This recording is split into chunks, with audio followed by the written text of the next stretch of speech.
mga idol. Siyempre ang pato, sabi nila special daw eh. Tapos puputulan natin. Hindi na natin halo yung ano.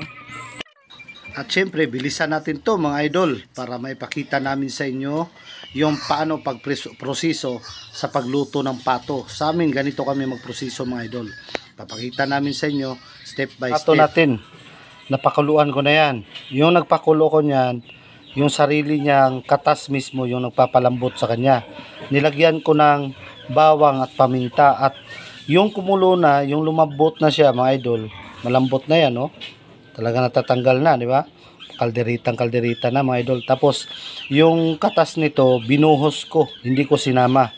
Bali mamaya makikita nyo kung ano po yung mga ricados ang gagawin ko rito. Ayan, malambot na yan mga idol. Sarap na oh. At yan, malambot na nga. Siyempre ihanda natin yung panggatong natin mga idol. At handa na yung panggatong natin. Siyempre ang isusunod naman natin, ito namang kaldero natin kung saan po papalambutin natin yung pato natin. At yan lang pala ang gamit natin dito sa probinsya. Siyempre yan po yung kaugalian na natin dito sa bukid. At siyempre bubuksan natin to at ito na yung isang pato natin na papalambutin natin na kinatay natin kanina. Tapos pag lumambot na, doon na naman natin siya lulutuin sa mantika na may suka. Ito naman malambot na yan. Bali, aantay na lang natin yung isa kasi hindi sila kasya sa kaldero na inano natin. Malambot na yan, mainit pa. Mamaya magigisa ako ng ricados.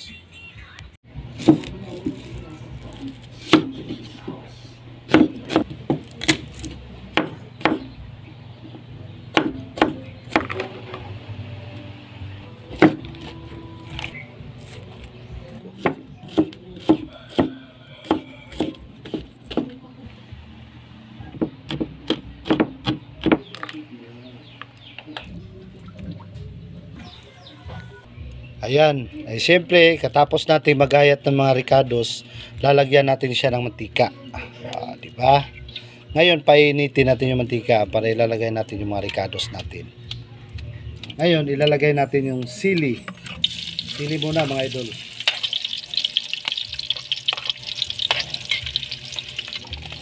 Para din siyang kalderita.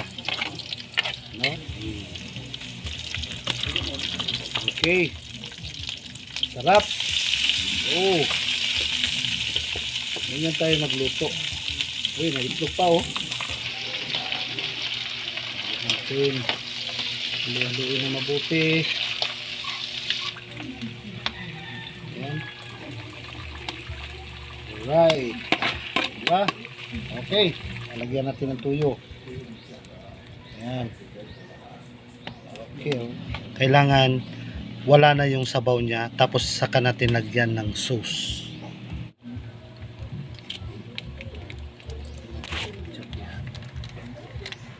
Okay.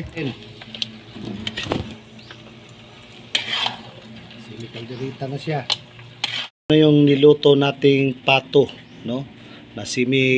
Tapos inadubo natin siya, pinirito muna, tapos inadubo. Pagkatapos inadubo, ginawa natin kalderita. Ayan. At simple lang yung ricados nito mga idol. Ngayon titikman na natin to.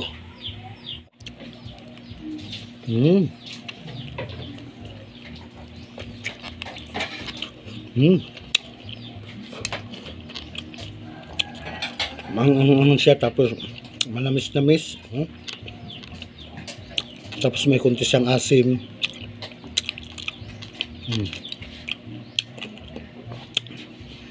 Talagang masarap, tapos nag-aagaw yung mga lasa ng ano, yung mga ricados natin nilagay.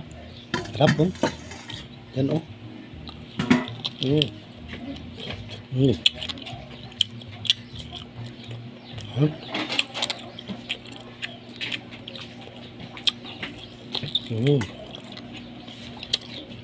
Semua mo apar.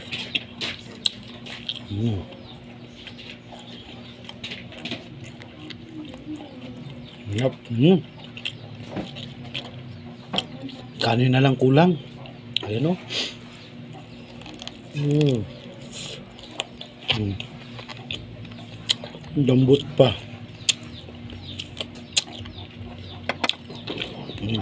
Padat. Sarap. The best.